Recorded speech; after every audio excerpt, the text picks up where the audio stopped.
नमस्कार, मैं हूं महेश शुक्ला और आप देख रहे हैं पार्लियामेंट्री बिजनेस। संसद का बजट सत्र शुरू हो चुका है। राष्ट्रपति ने शुक्रवार को संसद के दोनों सदनों के संयुक्त अधिवेशन को संबोधित किया और इसकी शुरुआत की। अब बारी है वित्त मंत्री निर्मला सीतारमण की। वो कुछ ही देर में बजट पेश करने वाली है। हम आपको बजट का लाइव टेलीकास्ट तो दिखाएंगे ही, साथ ही सरल भाषा में समझाएंगे भी कि क्या आपके फायदे का है और क्या नहीं है।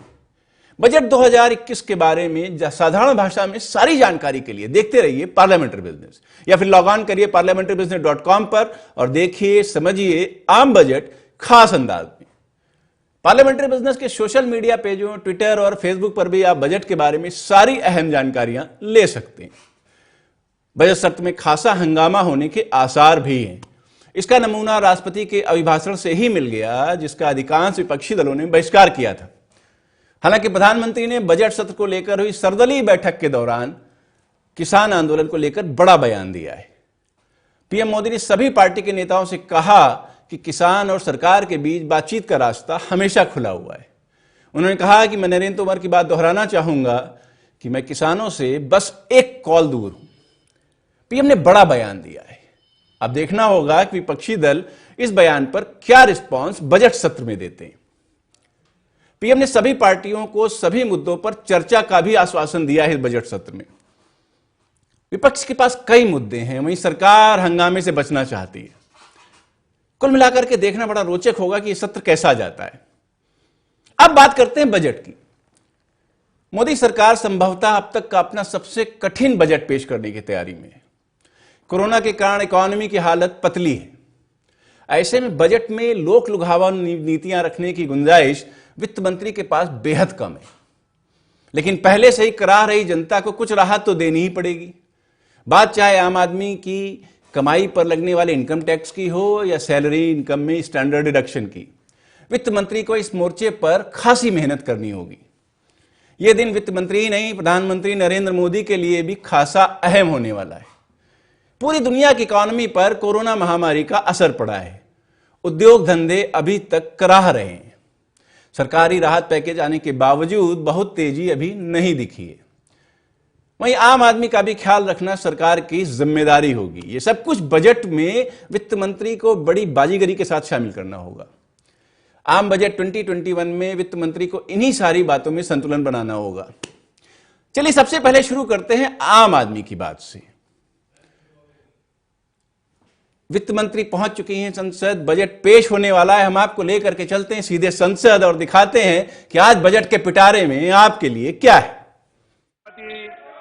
निर्मला सीतारमण जी, आप बैठ जाए। माननीय सदस्य प्लीज, माननीय सदस्य प्लीज, प्लीज माननीय सदस्य please.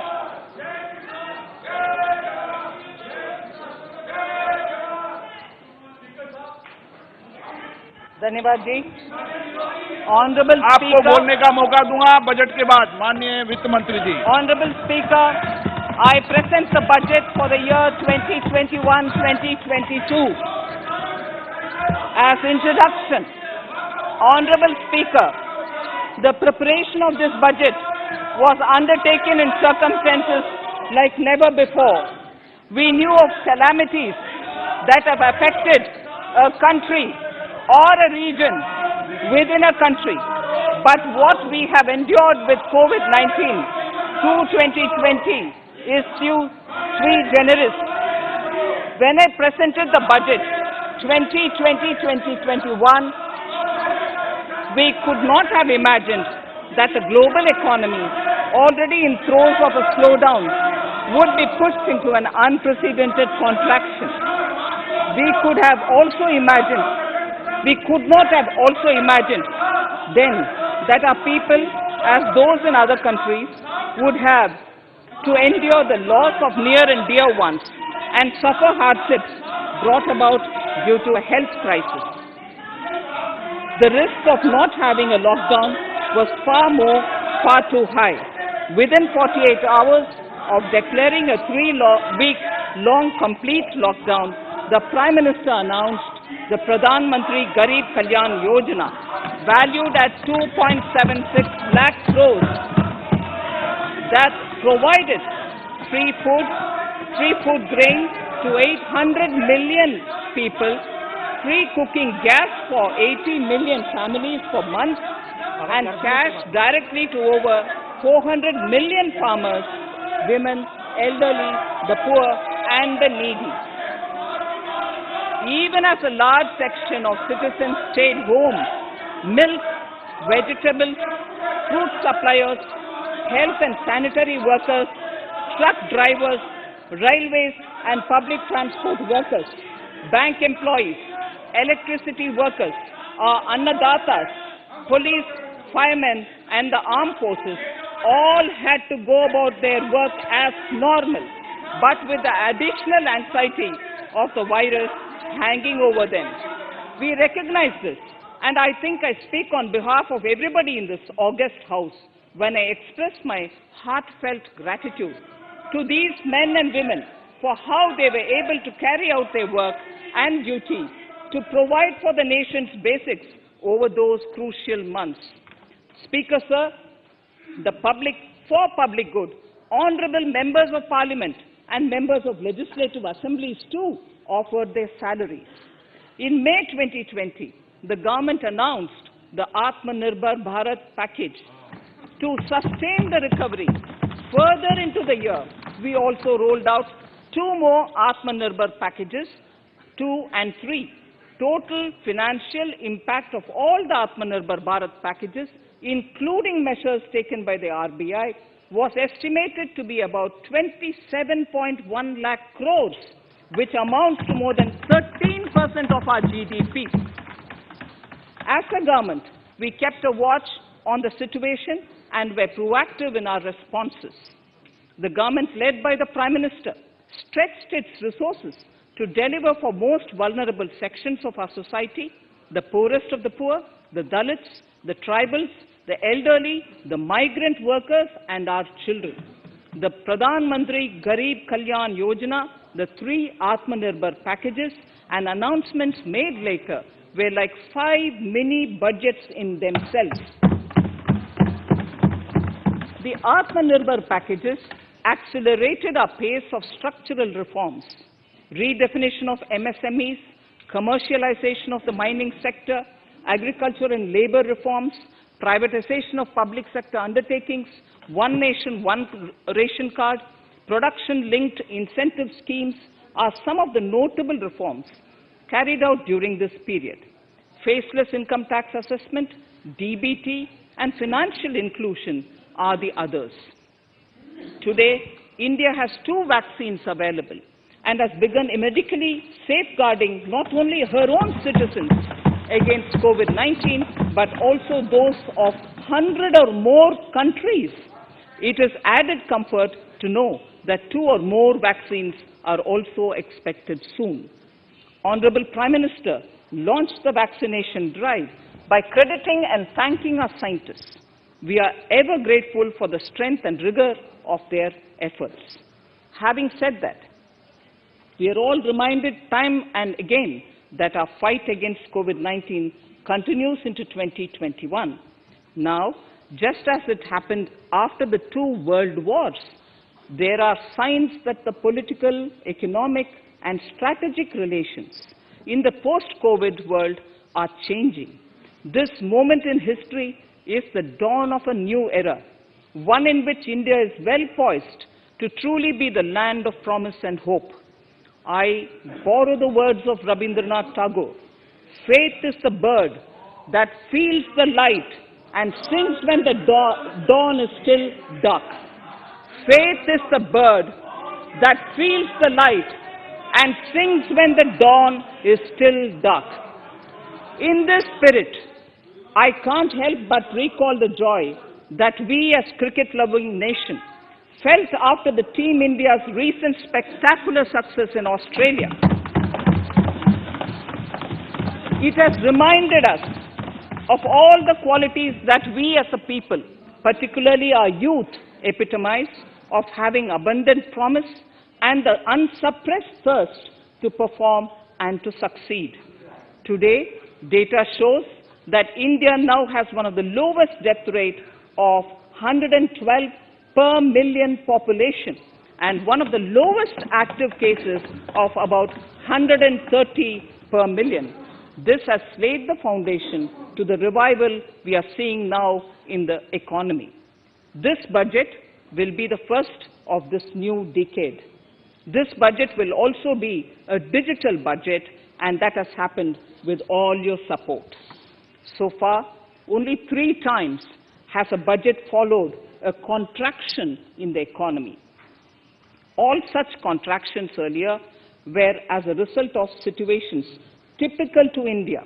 This time, the contraction in our economy is due to a global pandemic, just like in several other countries.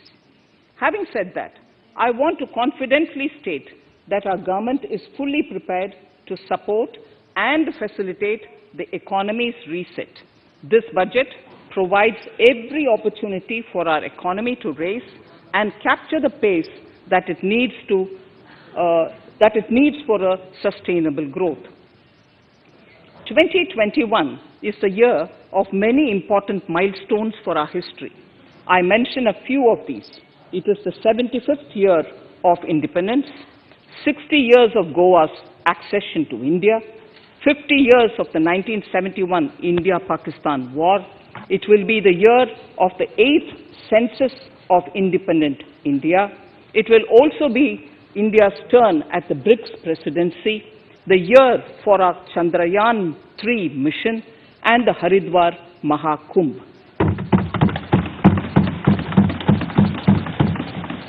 Honorable Speaker, before I commence Part A of the budget, I want to take a moment to acknowledge how isolating and distancing seemed like insurmountable challenges for a country like ours that has people coming in times of crisis. It hurts us in many ways. It hurt us in many ways. I bow my head in respect to every citizen for the endurance shown in facing what was an undeniably a tough year for all our physical and mental well-being. Part A. In Part A, I wish to lay a vision for Atmanirbhar Bharat. Atmanirbhar Bharat or Atmanirbharta is not a new idea. Ancient India was largely self-reliant and equally a business epicenter of the world. Atmanirbhar Bharat is an expression of the 130 crore Indians who have full confidence in their capabilities and skills. We are already part of international groupings such as the G20 and the BRICS, the Coalition for Disaster Resilient Infrastructure, and the International Solar Alliance are realities today due to India's efforts. The proposals in Part A will further strengthen the sankalp of nation first, doubling farmers' income, strong infrastructure, healthy India, good governance, opportunities for youth, education for all, women empowerment, and inclusive development, among others. Additionally, also on the path to fast implementation are the 13 promises we had made in the budget of 2015-16, which were to materialize during the Amrit Mahotsav of 2022 on the 75th year of our independence. They too resonate with the vision of Atmanirbharta. The budget proposals for 21-22 rest on 6 pillars: health and well-being, physical and financial capital and infrastructure, inclusive development for aspirational India, reinvigorating human capital, innovation and R&D, and as 6th, minimum government and maximum governance. I now move to talking about the first pillar, health and well-being. Even at the outset, I would like to say that the investment on health infrastructure in this budget has increased substantially. Progressively, as institutions absorb more, we shall commit more. Taking a holistic approach to health, we focus on strengthening 3 areas: preventive, curative, and well-being. health systems. A new centrally sponsored scheme, PM Atmanirbhar Swasth Bharat Yojana, will be launched with an outlay of about 64,180 crores over 6 years. This will develop capacities of primary, secondary and tertiary care health systems, strengthen existing national institutions and create new institutions to cater to detection and cure of new and emerging diseases. This will be in addition to the National Health Mission. The main interventions under the scheme are support for over 17,000 rural and 11,000 urban health and wellness centers, setting up integrated public health labs in all districts, and 3,382 block public health units in 11 states, establishing critical care hospital blocks in 602 districts and 12 central institutions, strengthening of National Center for Disease Control, its 5 regional branches and 20 metropolitan health surveillance units, expansion of the integrated health information portal to all states and UTs to connect all public health labs, operationalization of 17 new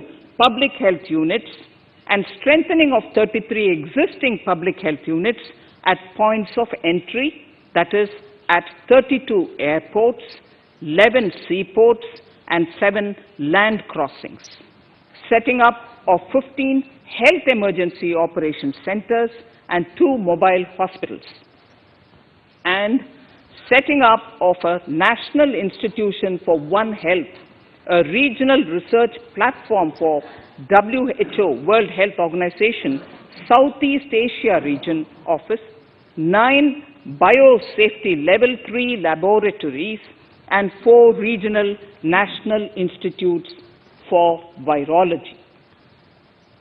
Nutrition.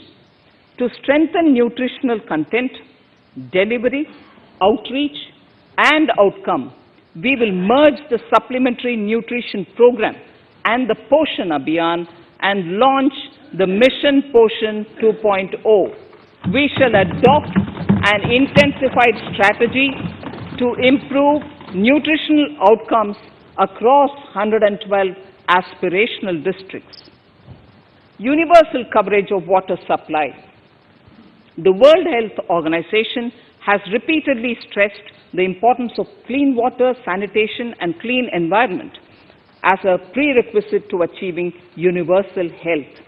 The Jal Jeevan Mission Urban will be launched.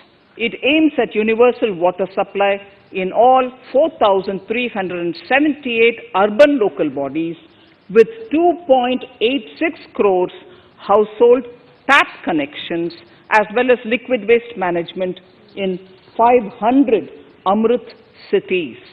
It will be implemented over 5 years with an outlay of 2,87,000 crores.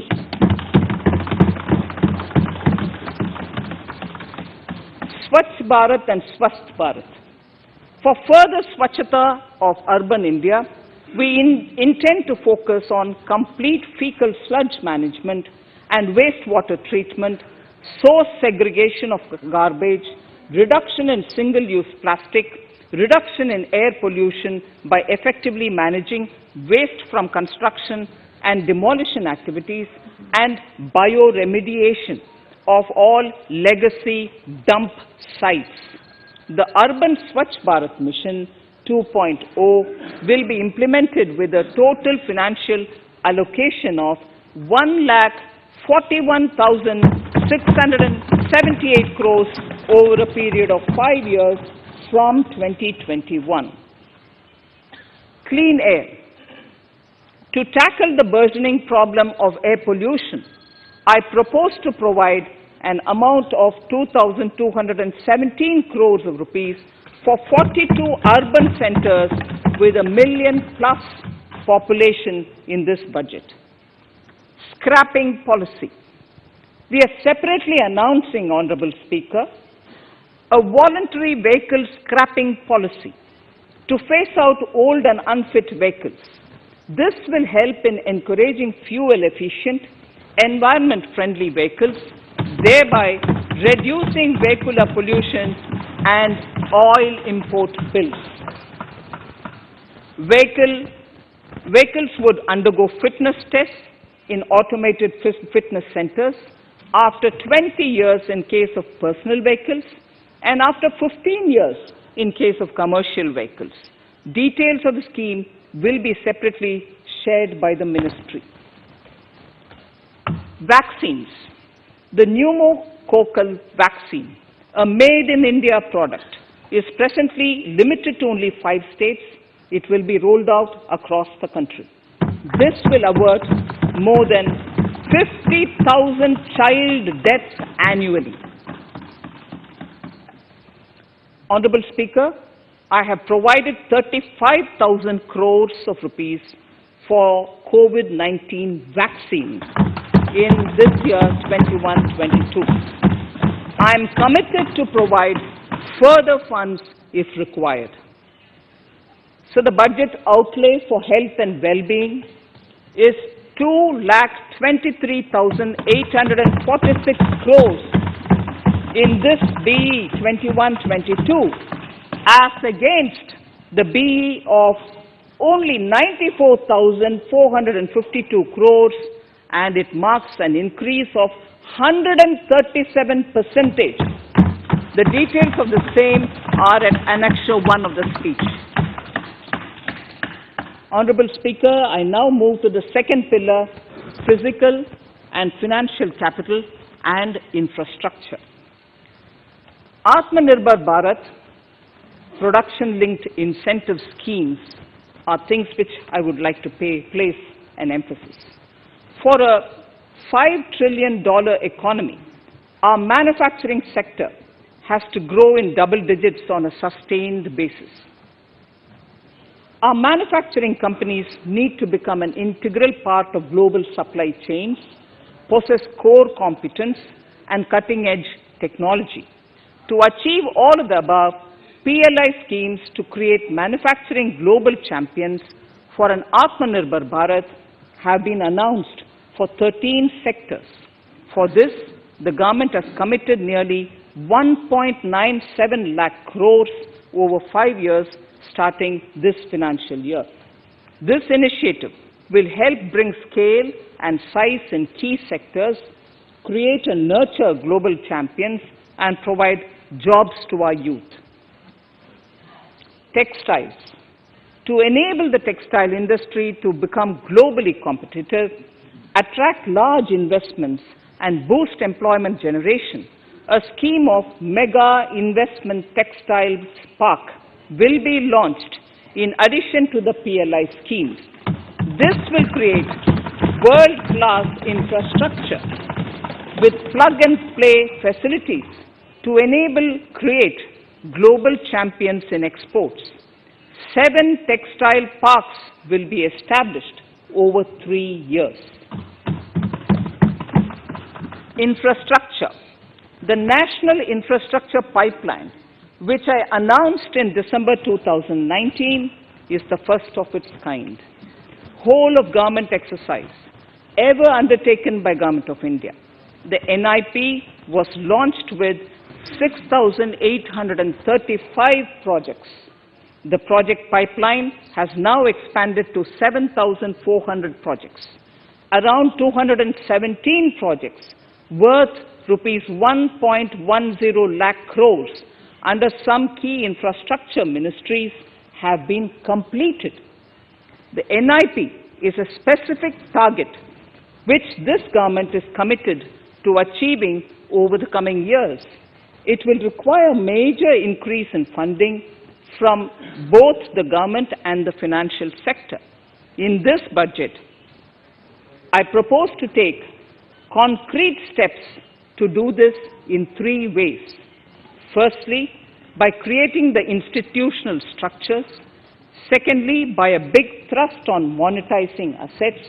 And thirdly, by enhancing the share of capital expenditure in central and state budgets.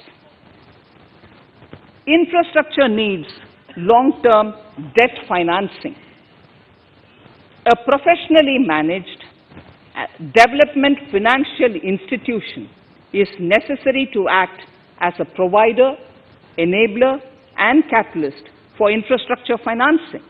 Accordingly, I shall introduce a bill to set up a development financial institution.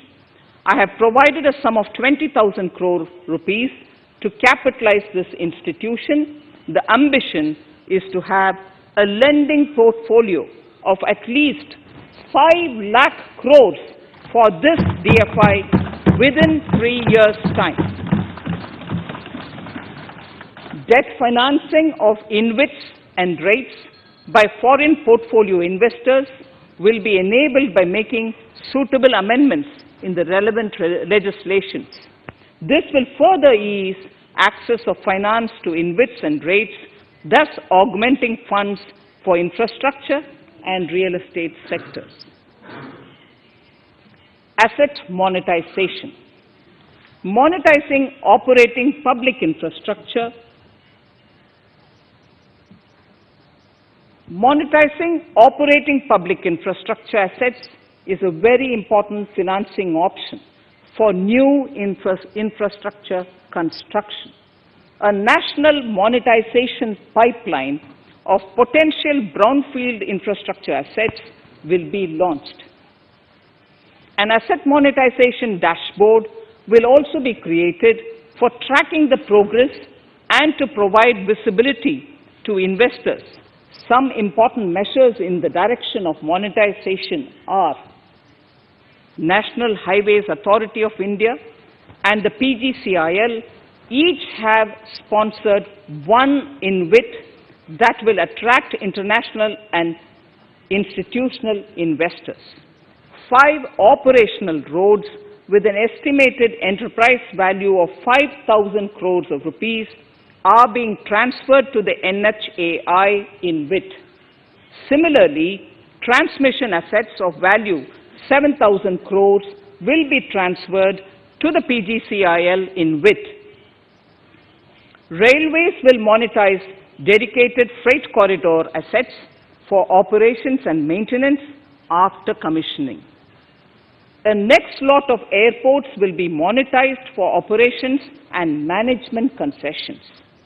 Other core infrastructure assets that will be rolled out under the asset monetization programs are NHAI operational toll roads, 2 transmission assets of PGCL, 3 oil and gas pipelines of GAIL, Gas Authority of India Limited, IOCL and HPCL, Airports Authority of India airports in Tier 2 and 3 cities, other railway infrastructure assets, warehousing assets of CPSE such as the Central Warehousing Corporation and NAFED among others, and sports stadiums. Sharp increase in capital budget. In the BE 2020-21, we had provided for 4.12 lakh crores for capital expenditure. It was our effort that in spite of resource crunch, we should spend more on capital, and we are likely to end this year at around 4.39 lakh crores, which I have provided in the RE of 2020-2021. For 21-22, I propose a sharp increase in capital expenditure and thus have provided 5.54 lakh crores, which is 34.5% more than the BE of 2020-2021. Of this, I have kept a sum of more than 44,000 crores in the budget head of the Department of Economic Affairs to be provided for projects, programs, or departments that show good progress in capital expenditure and are in need of further funds. Over and above this expenditure, we would also be providing more than 2 lakh crores to states and autonomous bodies for their capital expenditure. We will also work out specific mechanisms to nudge states to spend more of their budget on creation of infrastructure.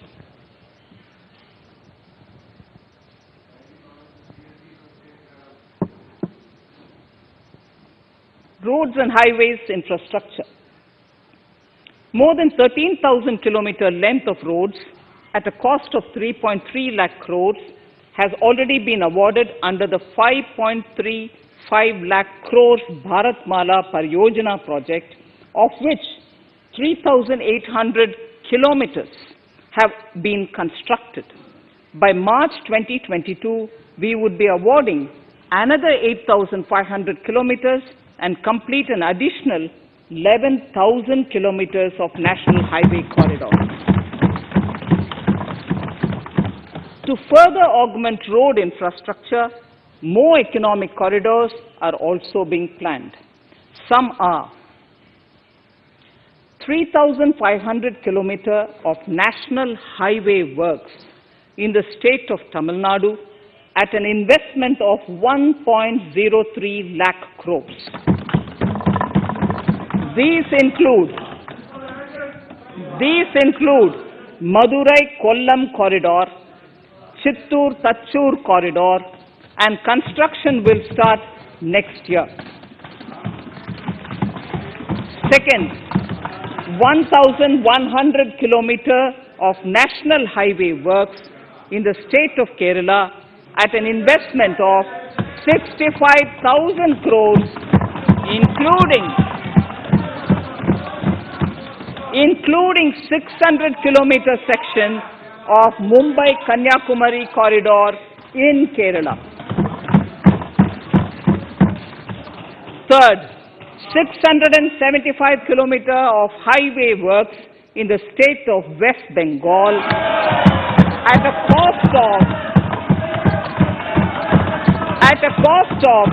25,000 crores, including upgradation of existing road Kolkata-Siliguri.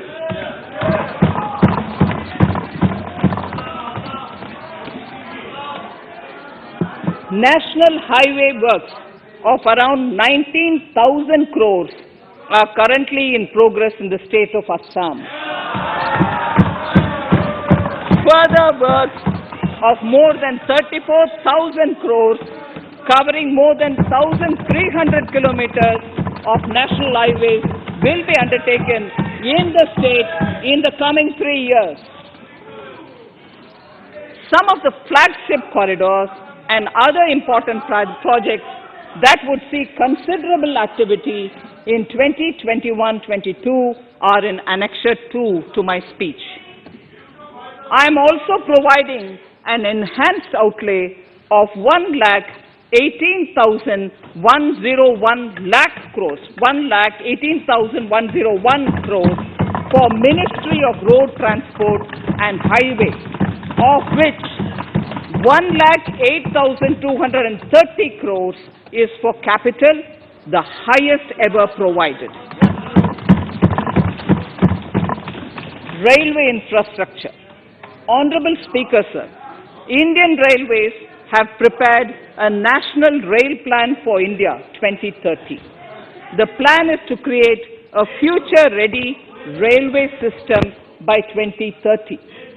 Bringing down the logistic costs for an industry is at the core of our strategy to enable Make in India. It is expected that Western Dedicated Freight Corridor and Eastern Dedicated Freight Corridor will be commissioned by June 2022. The following additional initiatives are also proposed. The Sonnagar-Gomo sections, 263 kilometers of Eastern Dedicated Freight Corridor will be taken up in PPP mode in this year itself. Gomo-Dankuni section of 274.3 kilometers will be also taken up shortly in short succession. We will undertake future dedicated freight corridor projects, namely East Coast Corridor from Kharagpur to Vijayawada, East-West corridor from Bhusawal to Kharagpur to Dankuni, and North-South corridor from Itarsi to Vijayawada. Detailed project reports will be undertaken in the first phase. Broad gauge route kilometers, RKM as I refer to, electrified is expected to reach 46,000 kilometers, 46,000 RKM. That is 72% by end of 2021 from 41,548 RKMs on 1st October 2020. 100% electrification of broad gauge routes will be completed by December 2023. For passenger convenience and safety, the following measures are being proposed. We will introduce the aesthetically designed Vista Dome LHB coach on tourist routes to give better travel experience to passengers. The safety measures undertaken in the past few years have borne results. To further strengthen this effort, high-density network and highly utilized network routes of Indian Railways will be provided with an indigenously developed automatic train protection system that eliminates train collision due to human error. I am providing a record sum of 1,10,055 crores for railways, of which 1,07,100 crores is for capital expenditure only. Urban infrastructure. We will work towards raising the share of public transport in urban areas through expansion of metro rail networks and augmentation of city bus services. A new scheme will be launched at a cost of 18,000 crores to support augmentation of public bus transport services. The scheme will facilitate deployment of innovative PPP models to enable private sector players to finance, to acquire, to operate, and to maintain over 20,000 buses. The scheme will boost the automobile sector, provide fillip to economic growth, create employment opportunities for our youth, and enhance ease of mobility for urban residents. A total of 702 kilometers of conventional metro is operational, and another 1,016 kilometers of metro and RRTS is under construction in 27 cities. Two new technologies, that is Metro Light and Metro Neo, will be deployed to provide metro rail systems at much lesser cost with same experience, convenience, and safety in Tier 2 cities and peripheral areas of Tier 1 cities also. Central counterpart funding will be provided to Kochi Metro Railway Phase 2 of 11.5 kilometer at a cost of 1,957.05 crores. Chennai Metro Railway Phase 2 of 118.9 kilometers at a cost of 63,246 crores. Bengaluru Metro Railway Project Phase 2A and 2B of 58.19 kilometers at a cost of 14,788 crores. Nagpur Metro Rail Project Phase 2 and Nashik Metro at a cost of 5,976 crores and 2,092 crores respectively. Power infrastructure.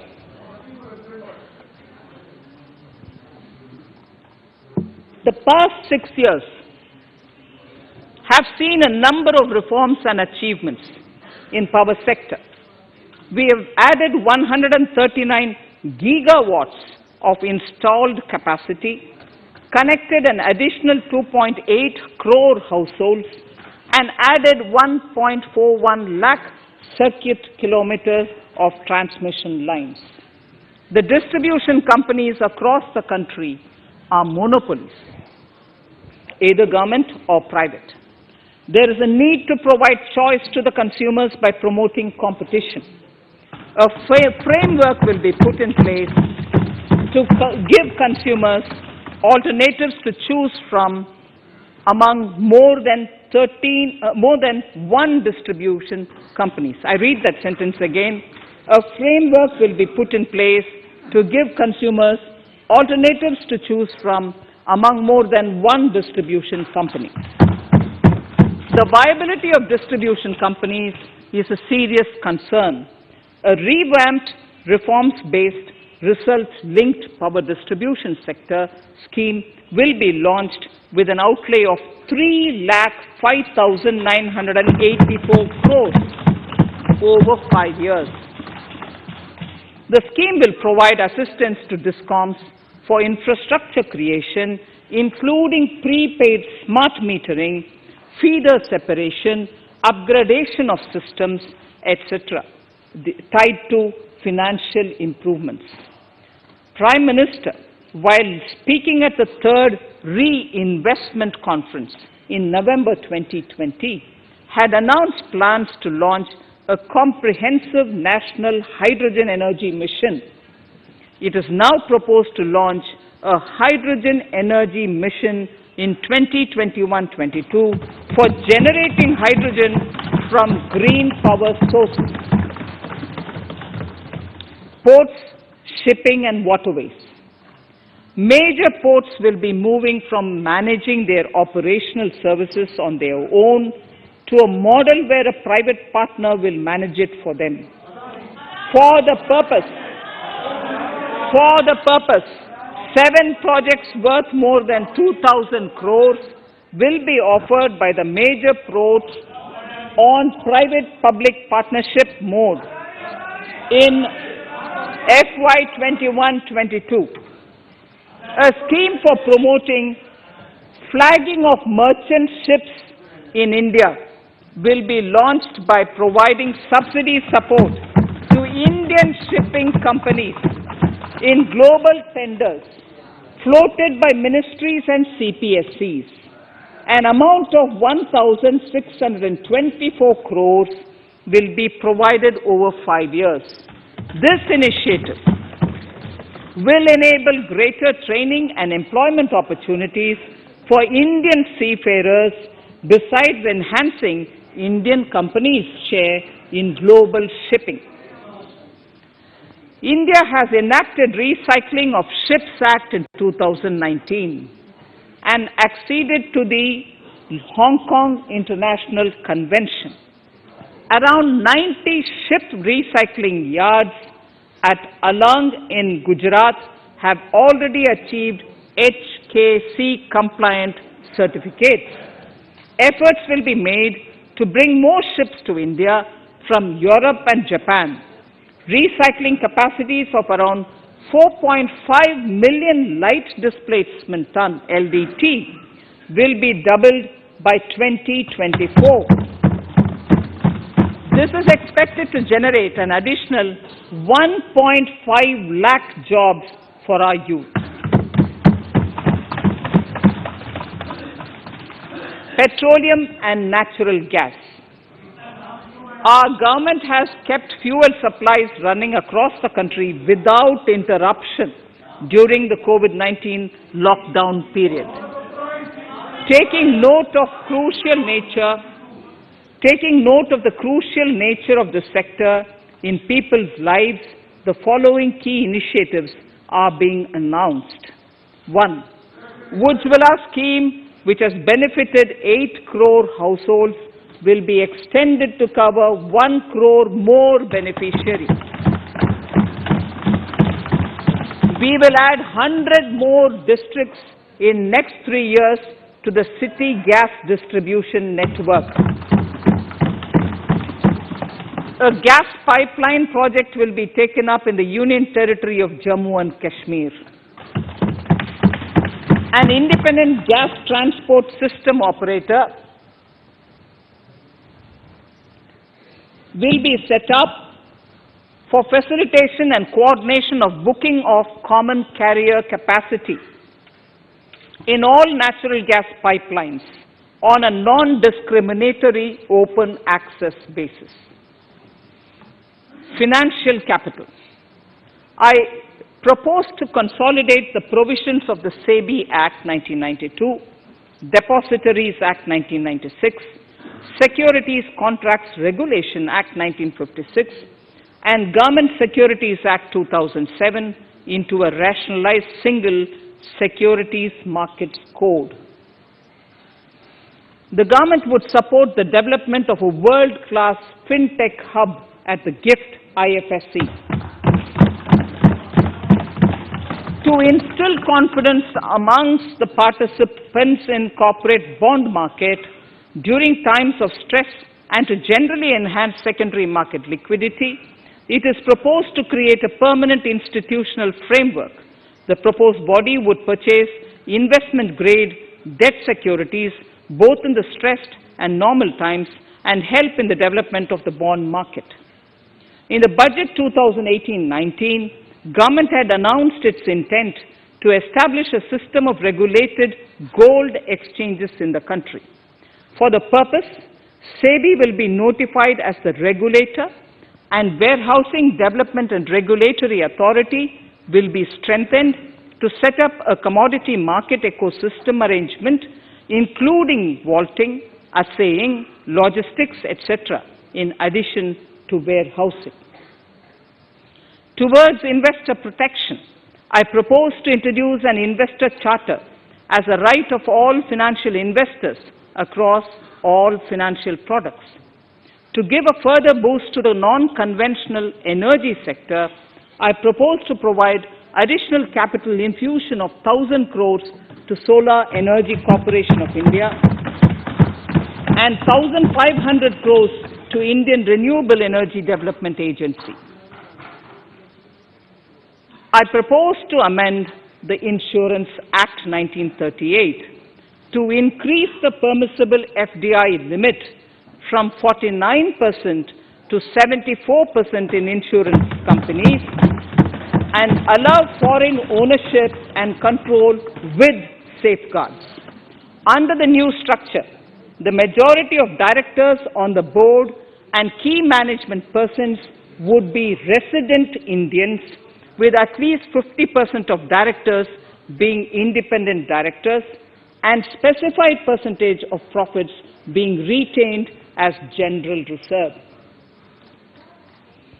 Stressed asset resolution by setting up a new structure. The high level of provisioning by public sector banks of their stressed assets calls for a measure to clean up the bank books. An asset reconstruction company limited, an asset management company would be set up to consolidate and take over the existing stressed debt and then manage and dispose of the assets to alternative investment funds and other potential investors for eventual value realization. Recapitalization of Psb. To further consolidate the financial capital capacity of PSBs, further recapitalization of 20,000 crores is proposed in 21-22. Deposit insurance. Last year, government had approved an increase in the deposit insurance cover from 1 lakh rupees to 5 lakhs for bank customers. I shall be moving amendments to DICGC Act 1961 in this session itself to streamline the provision so that if a bank is temporarily unable to fulfill its obligations, the depositors of such bank can get easy and time-bound access to their deposits to the extent of the deposit insurance cover. This would help depositors of banks that are currently under stress. To improve credit discipline, while continuing to protect the interests of small borrowers, for NBFCs, with minimum asset size of 100 crores, the minimum loan size eligible for debt recovery under the Securitization and Reconstruction of Financial Assets and Enforcement of Security Interests Frbm Act 2002, it is proposed to be reduced from the existing level of 50 lakhs to 20 lakhs. Company matters. The decriminalization of the procedural and technical compoundable offences under Companies Act 2013 is now complete. I now propose to take up decriminalization of the Limited Liability Partnerships Act 2008. Honorable Speaker, I propose to revise the definition under the Companies Act 2013 for small companies by increasing the threshold for paid-up capital from not exceeding 50 lakh to not exceeding 2 crores and turnover from not exceeding 2 crores to not exceeding 20 crores. This will benefit more than 2 lakh companies in easing their compliance requirements.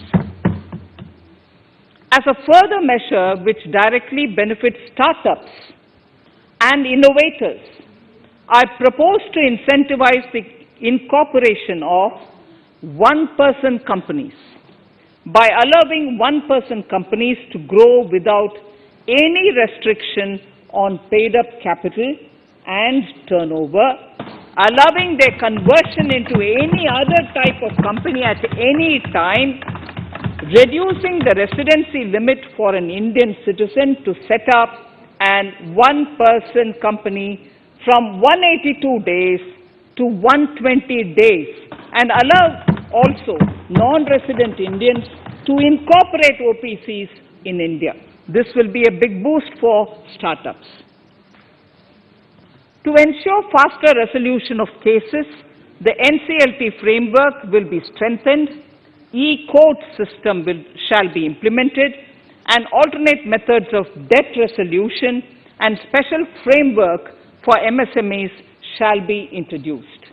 During the coming fiscal, we will be launching data analytics, artificial intelligence, machine learning driven MCA 2.1 version to MCA 21 version 3.0. MCA 21 version 3.0.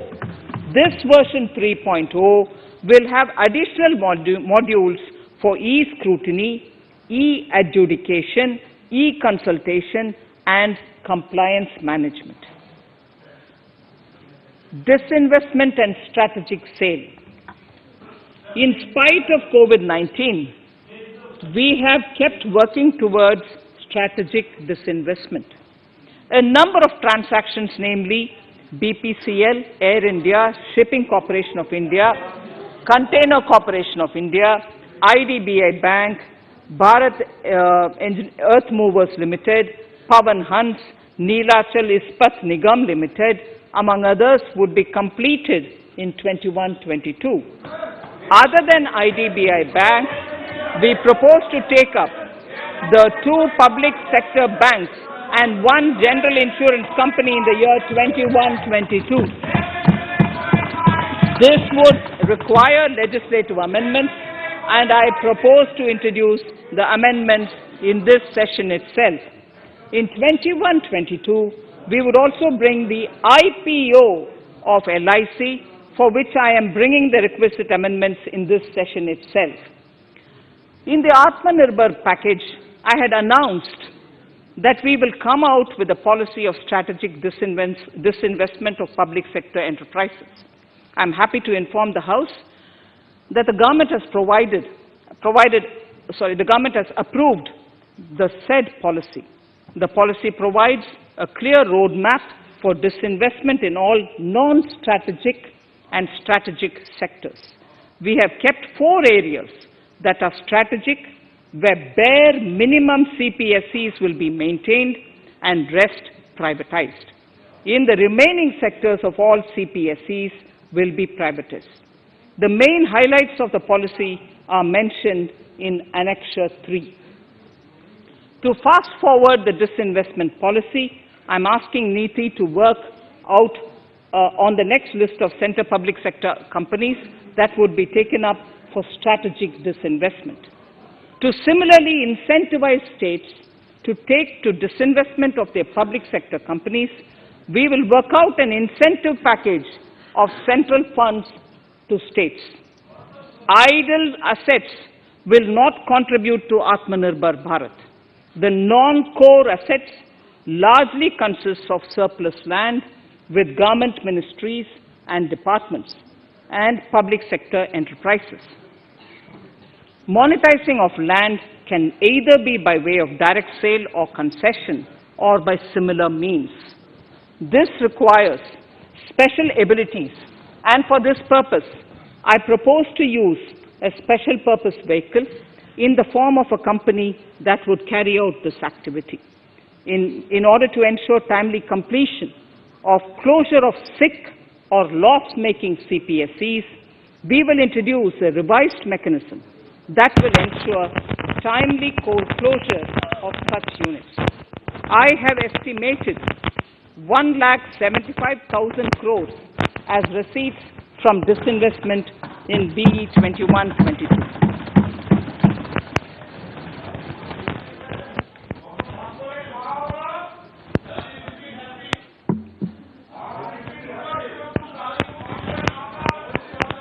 Government financial reforms. Under the Treasury Single Account, the TSA system, autonomous bodies directly draw funds from the government's account at the time of actual expenditure, saving interest costs. We will extend the TSA system for universal application from 21-22. On the recommendation of the 15th Finance Commission, we have undertaken a detailed exercise to rationalize and bring down the number of centrally sponsored schemes. This will enable consolidation of outlays for better impact. The government is committed to the development of multi-state cooperatives and will provide all support to them. To further streamline the ease of doing business for cooperatives, I propose to set up a separate administrative structure for them.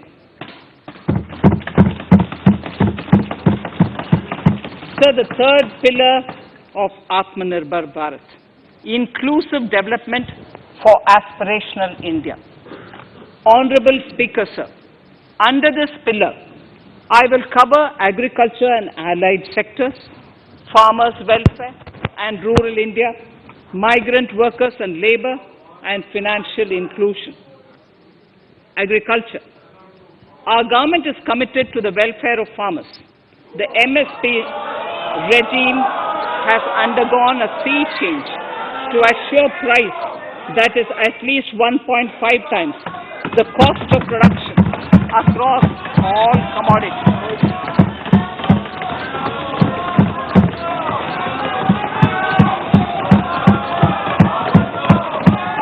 The procurement has also continued to increase at a steady pace.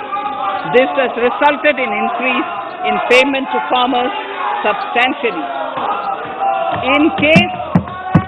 In case of wheat, a total amount paid to farmers in 2013-14.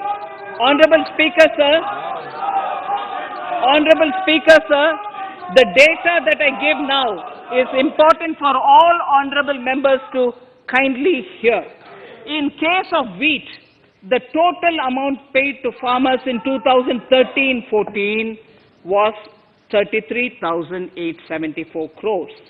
In 2019-20, it was 62,802 crores. And even better, Honorable Speaker, in 2020-2021, this amount paid to farmers was 75,060 crores.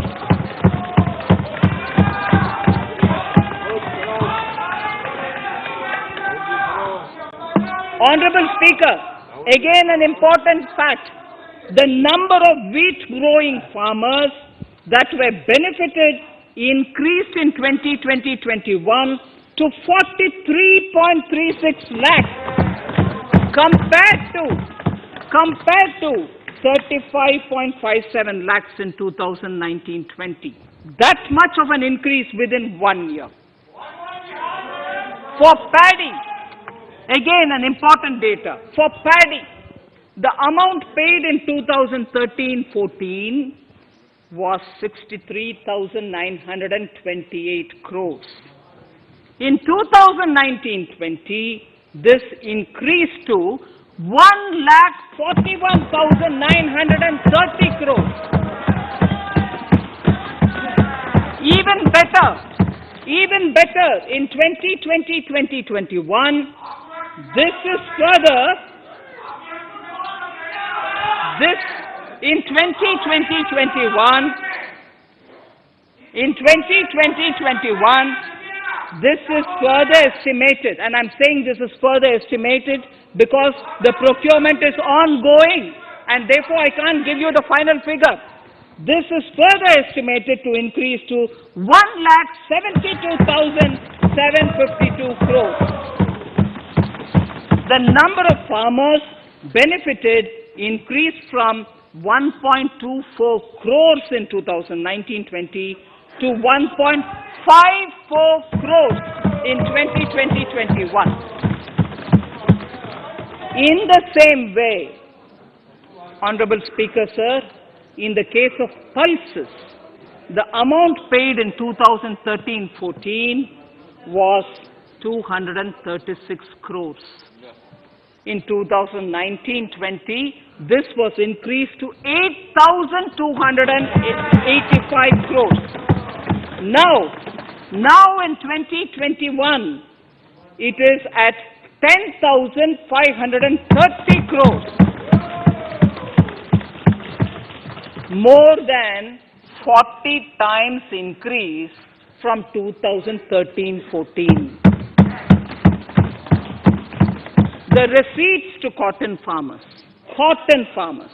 have seen a stupendous increase from 90 crores in 2013-14 to 25,974 crores in, I'm giving you data as of 27th January 2021, this is bound to increase. From 90 crores for cotton farmers in 2013-14 to 25,974 crores in 2021. All the details in complete narration is available in Annexure 4 to my speech. Early this year, Honorable Prime Minister had launched the Swamitva scheme. Under this, a record of rights is being given to property owners in villages. Up till now, about 1.80 lakh property owners in 1,241 villages have been provided cards. I propose during 21-22 to extend this to cover all states and union territories. To provide adequate credit to our farmers, I have enhanced the agricultural credit target to 16.5 lakh crores in this year. We will focus on ensuring increased credit flow to animal husbandry, Pashupalan, dairy, and to Matsyakar, to the fisheries. We are enhancing the allocation to the Rural Infrastructure Development Fund from 30,000 crores to 40,000 crores. The Micro Irrigation Fund, with a corpus of 5,000 crores, has been created under NABARD. I propose to double it by augmenting it by another 5,000 crores. To boost value addition in agriculture and allied products and their exports, the scope of Operation Green Scheme that is presently applicable to only tomatoes, onions and potatoes will be enlarged to include 22 perishable crops.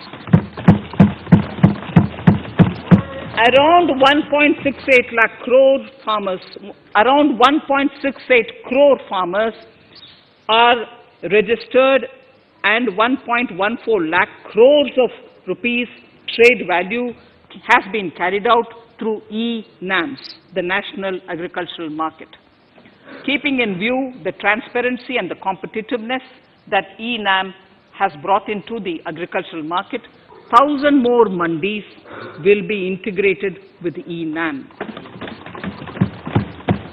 Honorable Speaker, sir, with all this, the Agricultural Infrastructure Fund would be made available to the APMCs for augmenting their infrastructure facilities.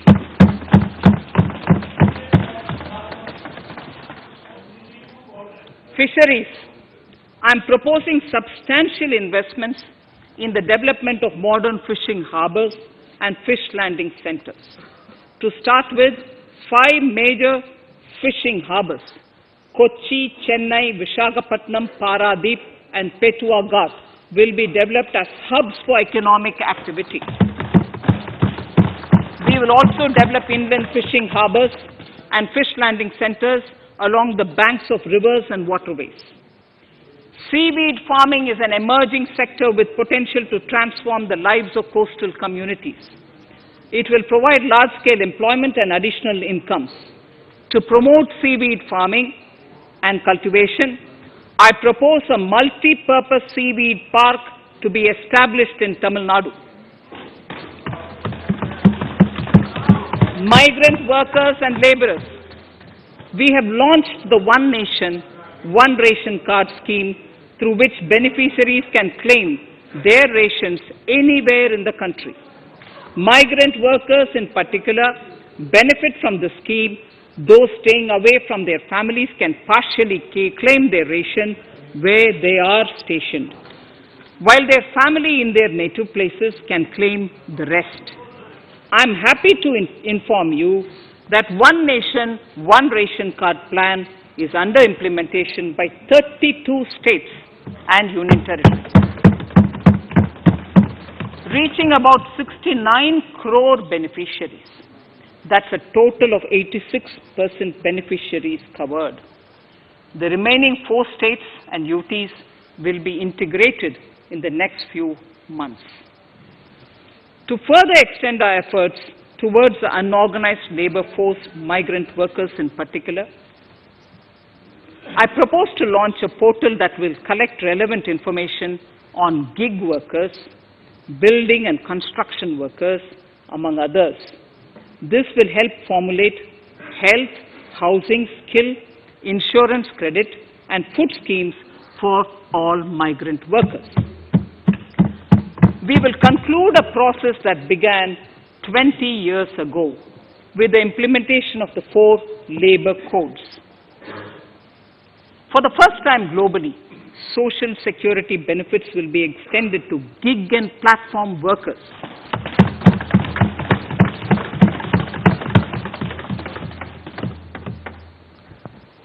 Minimum wages will apply to all categories of workers, and they will all be covered by the Employees State Insurance Corporation.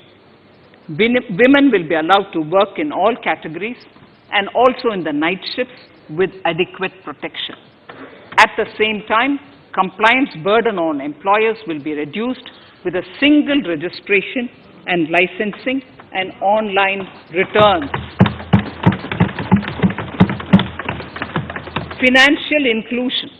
To further facilitate credit flow under the scheme of Stand Up India for the scheduled castes and scheduled tribes and also women, I propose to reduce the margin money requirement from 25% to 15% only,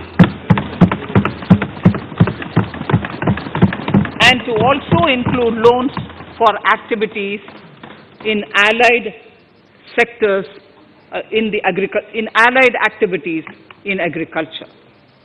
We have taken a number of steps to support the MSME sector. In this budget, I have provided 15,700 crores to this sector, more than double of the last year's B. Honorable Speaker, sir, I now go to the fourth pillar, reinvigorating human capital. The national education policy announced recently has had good reception. In school education, more than 15,000 schools will be qualitatively strengthened to include all components of the national education policy. They shall emerge as exemplar schools in their regions, hand-holding and mentoring other schools to achieve the ideals of policy. 100 new Sainik schools will be set up in partnership with NGOs, private schools and states. Higher education. In Budget 2019-20, I had mentioned about the setting up of a higher education commission in India. We would be introducing the legislation this year to implement the same. It will be an umbrella body having 4 separate vehicles for standard setting, accreditation, regulation, and funding. Many of our cities have various institutions, universities, and colleges supported by the Government of India.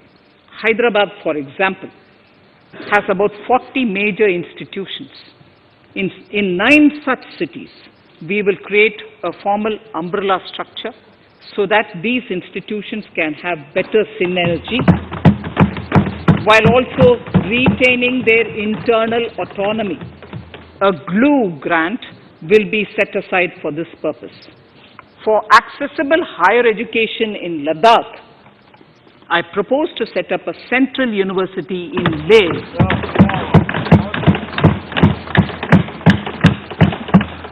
The other important projects to be taken up as a part of the NEP are listed in Annexure 5.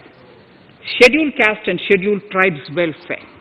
We have set ourselves a target of establishing 750 Eklavya model residential schools in our tribal areas.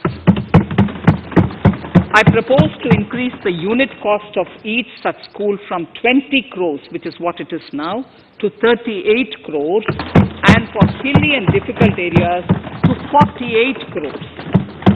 This would help creating robust infrastructure facilities for our tribal students. We have revamped the post-metric scholarship scheme for the welfare of scheduled caste students. I have also enhanced the central assistance in this regard. We are allotting 35,219 crores for 6 years till 25-26 to benefit 4 crores scheduled caste students. Skilling. In 2016, we had launched the National Apprenticeship Promotion Scheme. The government proposes to amend the Apprenticeship Act with a view to further enhancing apprenticeship opportunities for our youth. We will realign the existing scheme of National Apprenticeship Training Scheme for providing post-education apprenticeship, training of graduates and diploma holders in engineering. Over 3,000 crores will be provided for this purpose. An initiative is underway, Honorable Speaker, in partnership with the United Arab Emirates to benchmark skill qualifications, assessment and certification, accompanied by the deployment of certified workforce. We also have a collaborative intertraining program between India and Japan to facilitate transfer of Japanese industrial and vocational skills, techniques, and knowledge. We will take forward this initiative with many more countries also.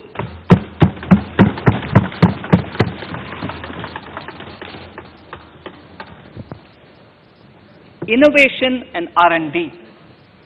In my budget speech of 2019, I had announced the National Research Foundation. We have now worked out the modalities, and the NRF outlay will be of 50,000 crores over 5 years. It will ensure that the overall research ecosystem in the country is strengthened with focus on identified national priority thrust areas. There has been a manifold increase in digital payments in the recent past. To give a further boost to digital transactions, I earmarked 1,500 crores for a proposed scheme that will provide financial incentive to promote digital mode of payment. We will undertake a new initiative, National Language Translation Mission. This will enable the wealth of governance and policy-related knowledge on the internet being made available in major Indian languages.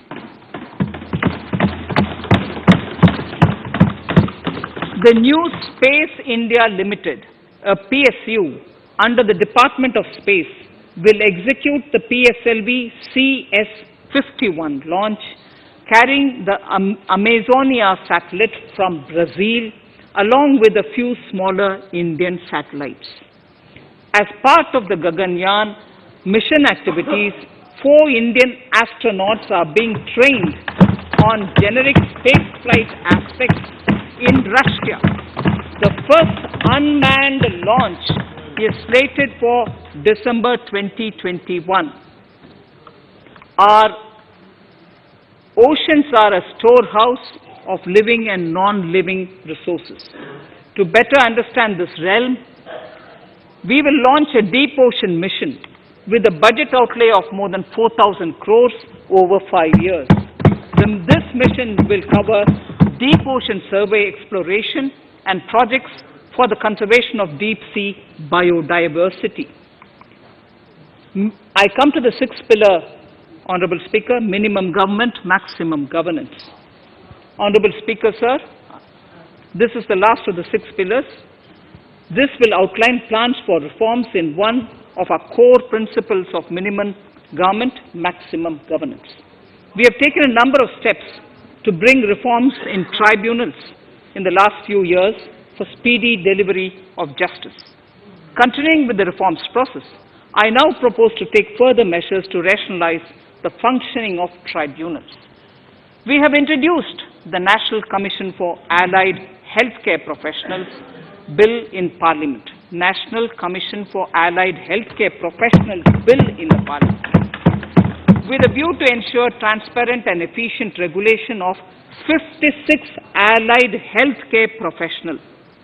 Additionally, to bring about transparency, efficiency, and governance reforms in the nursing profession, the National Nursing and Midwifery Commission Bill will be introduced by the government for passing. To have ease of doing business for those who deal with government or CPSEs and carry out contracts, I propose to set up a conciliation mechanism and mandate its use for quick resolution of contractual disputes. This will instill confidence in private investors and contractors. Honorable Speaker, sir, the forthcoming census could be the first digital census in the history of India.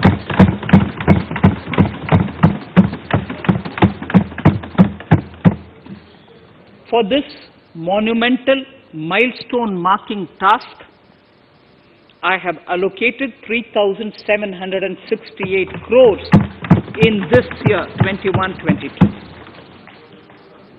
Honorable Speaker, Goa is celebrating the Diamond Jubilee year of the state's liberation from Portuguese rule. From the Government of India's side, I propose to grant 300 crores to the Government of Goa for the celebration. I propose to provide 1,000 crores for the welfare of tea workers, especially women and children in Assam and West Bengal. A special scheme will be devised for the same.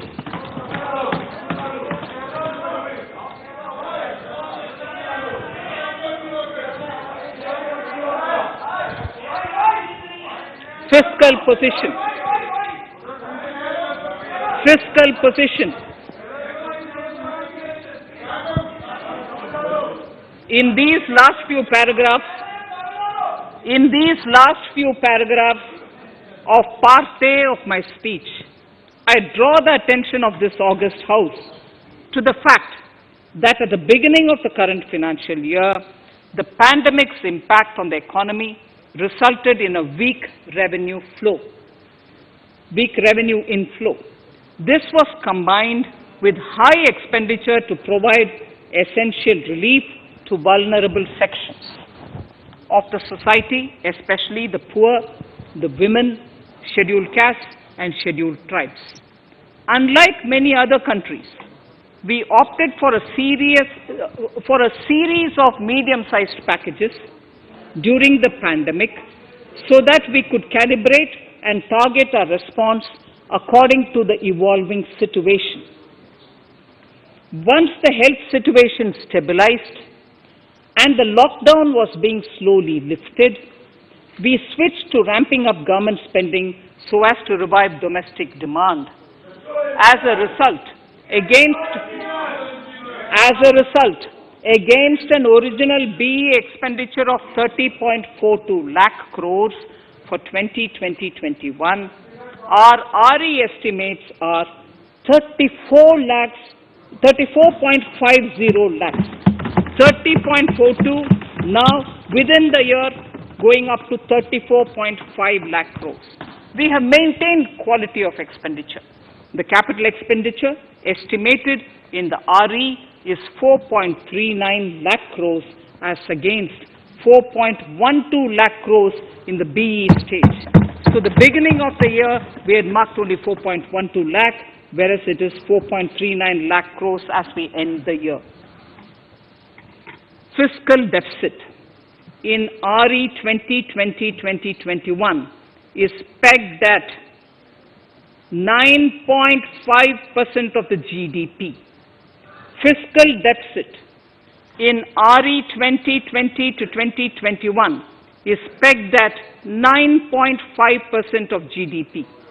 We have funded this through government borrowings, multilateral borrowings, small saving funds, and short-term borrowings. We would need another 80,000 crores, for which we would be approaching the market in these 2 months. We would be needing another 80,000 crores, for which we would be approaching the markets in these 2 months. To ensure that the economy is given the required push, our BE estimates for expenditure in 21-22 are 34.83 lakh crores.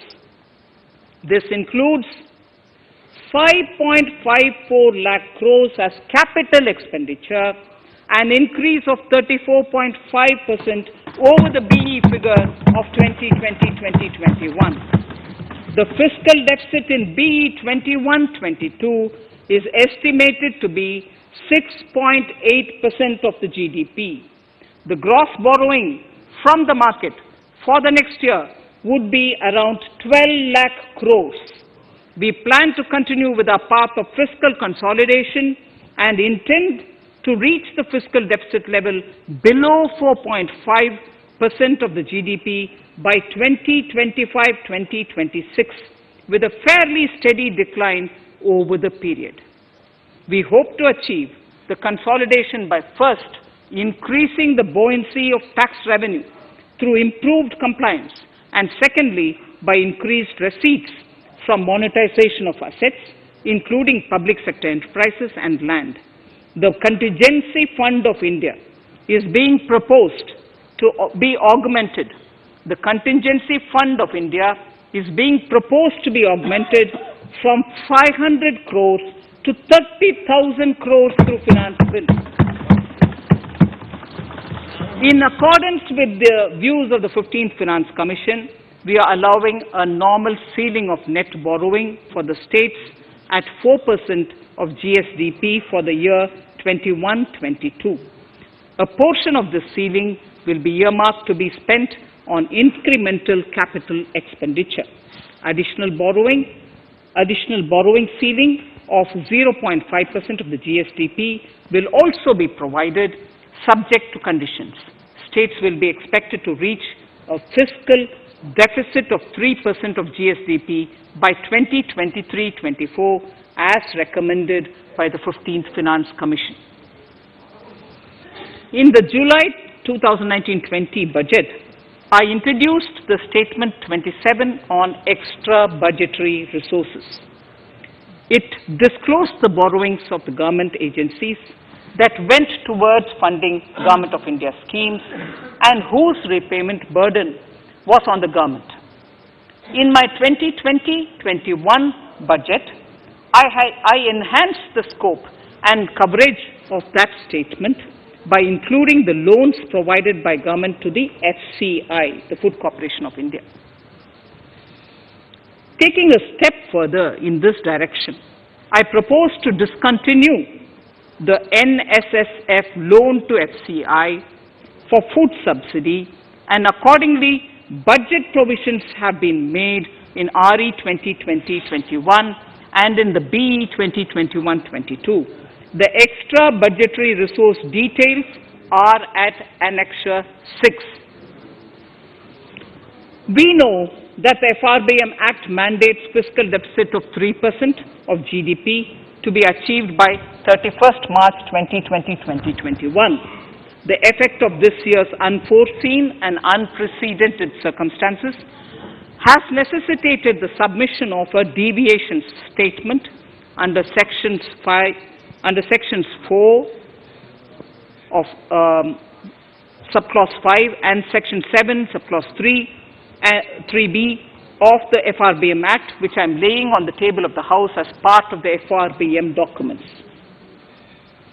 Towards achieving central government fiscal deficit along the broad path that I have already indicated, I will be introducing an amendment to the Frbm Act. Honorable Speaker, on the 9th of December 2020, the 15th Finance Commission submitted its final report covering the period 2021 to 2026 to the Rashtrapati Ji.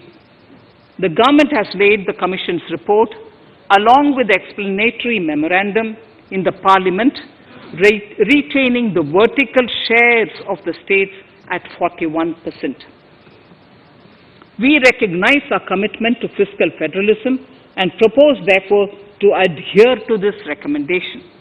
Jammu and Kashmir in the 14th Finance Commission was entitled to get devolution being a state. Now the funds of the UTs of Jammu Kashmir and Ladakh would be provided by the centre. I have also provided on the Commission's recommendation 1,18,452 crores as revenue deficit grant to 17 states in 21-22 as against 74,340 crores to 14 states in 2020-21. Honorable Speaker, I would now move to Part B of my speech.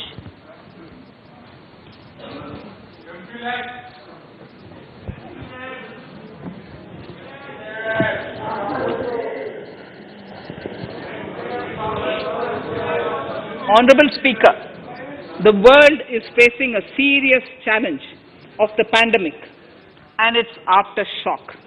In these trying times, when many economies are struggling to revive, our people and our industry have exhibited remarkable resilience. As I mentioned already, post-pandemic, a new world order seems to be emerging, one in which Asia is poised to occupy a prominent position, and India will have a leading role therein.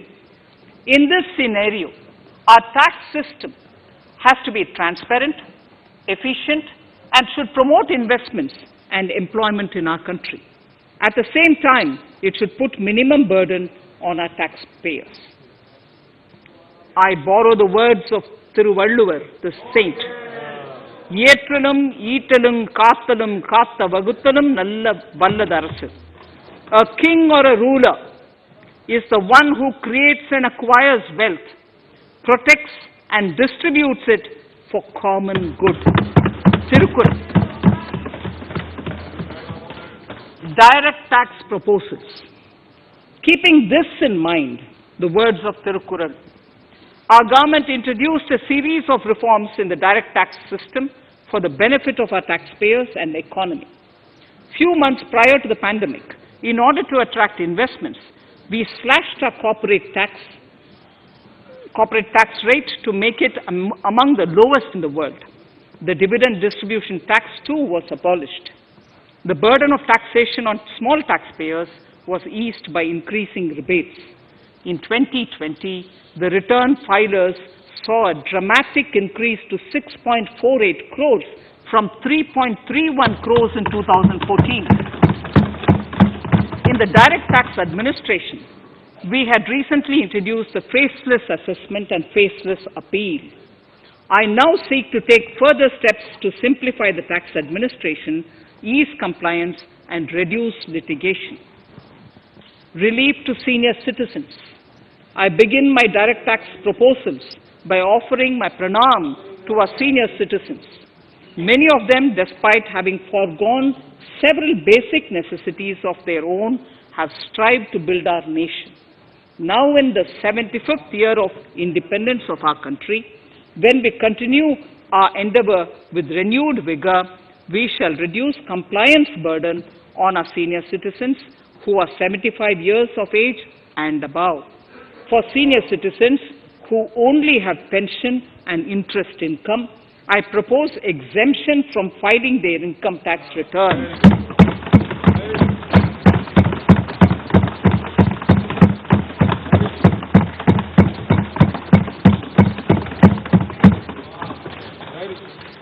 The paying bank will deduct the necessary tax on their income. Reduction in time for income tax proceedings. This is a very key announcement, if you are asking. Honorable Speaker, presently an assessment can be reopened up to 6 years and in serious tax fraud cases for up to 10 years. As a result, taxpayers have to remain under uncertainty for a very long time. I therefore propose to reduce this time limit for reopening of assessments to 3 years from the present 6 years.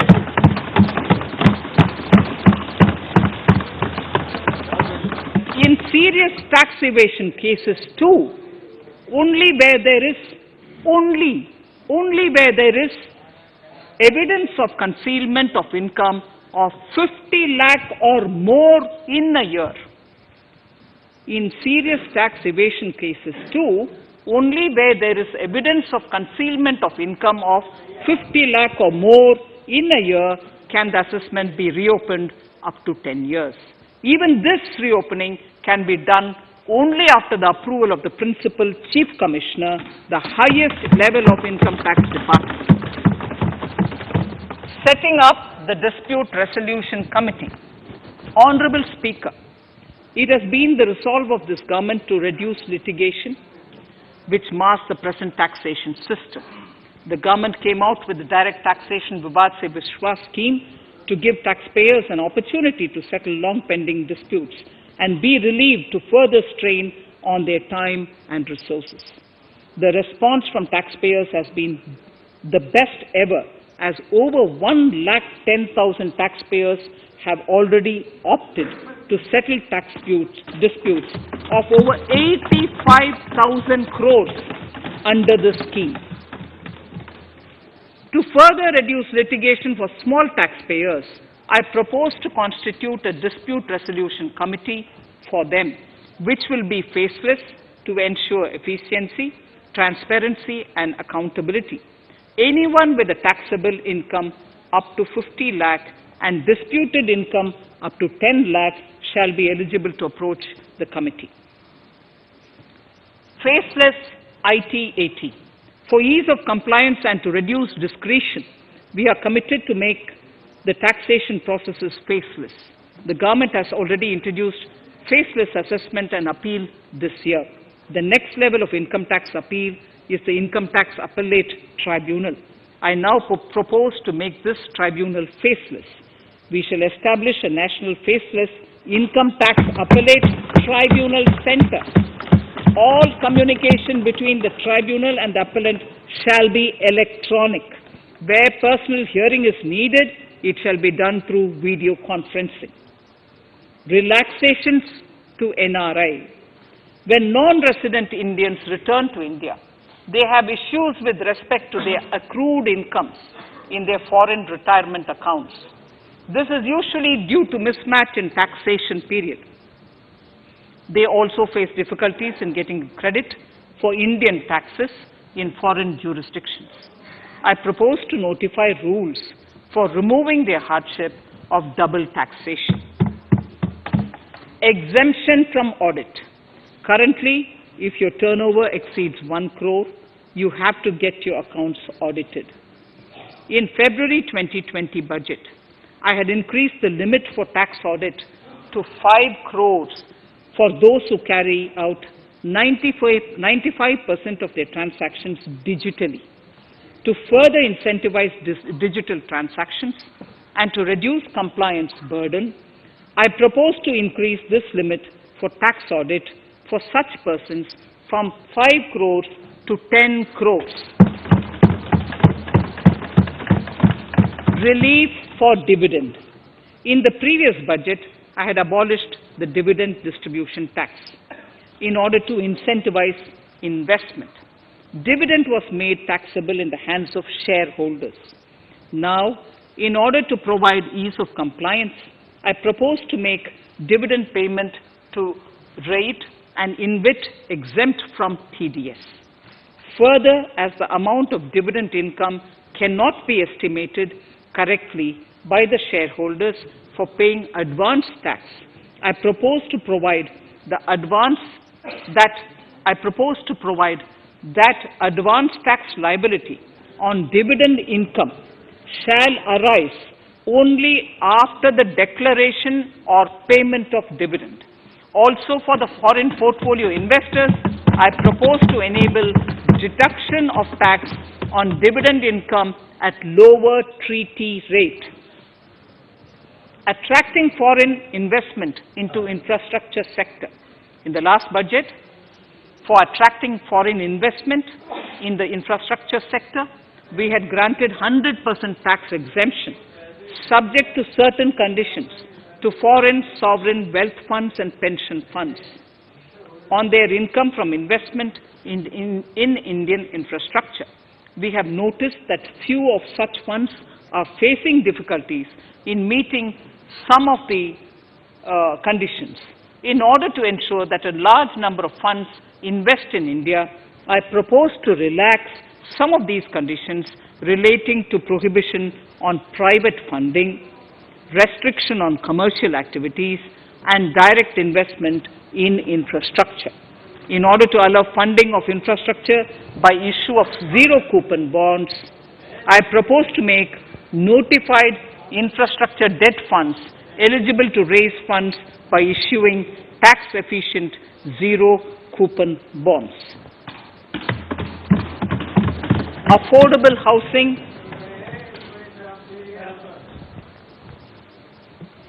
Affordable housing and rental housing. This government sees housing for all and affordable housing as priority areas. In July 2019 budget, I provided an additional deduction of interest amounting to 1.5 lakh for loan taken to purchase an affordable house. I propose to extend the eligibility of this condition by 1 more year to 31st March 2022. The additional deduction of 1.5 lakh shall therefore be available for loans taken up to 31st March 2022 for the purchase of affordable houses. Further, to keep up the supply of affordable houses, I propose that the affordable housing projects can avail a tax holiday for 1 more year till 31st March 2022. These are available now for projects also. We are committed to promote supply of affordable rental housing for migrant workers. For this, I propose to allow tax exemption for notified affordable rental housing projects. Tax incentives to IFSC. As I mentioned in Part A of this speech, the government is committed to making the International Financial Services Center in GIFT City a global financial hub. In addition to the tax incentives already provided, I propose to include, among others, tax holiday for capital gains for aircraft leasing companies tax exemption for aircraft lease rentals paid to foreign lessors, tax incentive for relocating foreign funds in the IFSC, and to allow tax exemption to the investment division of foreign banks located in the IFSC. Pre-filling of returns. Honorable Speaker, in order to ease compliance for the taxpayer, details of salary income, tax payments, TDS, etc., already come pre-filled in income tax returns. To further ease filing of returns, details of capital gains from listed securities, dividend income, and interest from banks, post office, etc., will also be now pre-filled. Relief to small trusts. We hope to reduce compliance burden on small charitable trusts running educational institutions and hospitals. So far, there is a blanket exemption to such entities whose annual receipt does not exceed 1 crore of rupees. I now propose to increase this amount to 5 crores.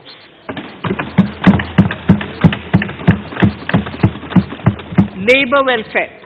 We have noticed that some employers deduct the contribution of employees toward provident funds, superannuation funds, and other social security funds, but do not deposit these contributions within the specified time. For these employees, this means a loss of interest or income. In cases where an employer later becomes financially unviable, non-deposit results in a permanent loss for the employees. In order to ensure that employees' contributions are deposited on time, I reiterate that the late deposit of employees' contribution by the employer will not be allowed as deduction to the employer.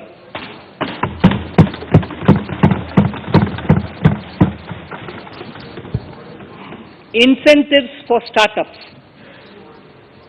In order to incentivize startups in the country, I propose to extend the eligibility for claiming tax holiday for startups by 1 more year, till 31st March 2022. Further, in order to incentivize funding for the startups, I propose to extend the capital gains exemption for investment in startups by 1 more year, till 31st March 2022. Sir, I now come to indirect tax proposals, GST. Before I come to my indirect tax proposals, I would like to appraise the House on GST. The GST is now 4 years old, and we have taken several measures to further simplify it.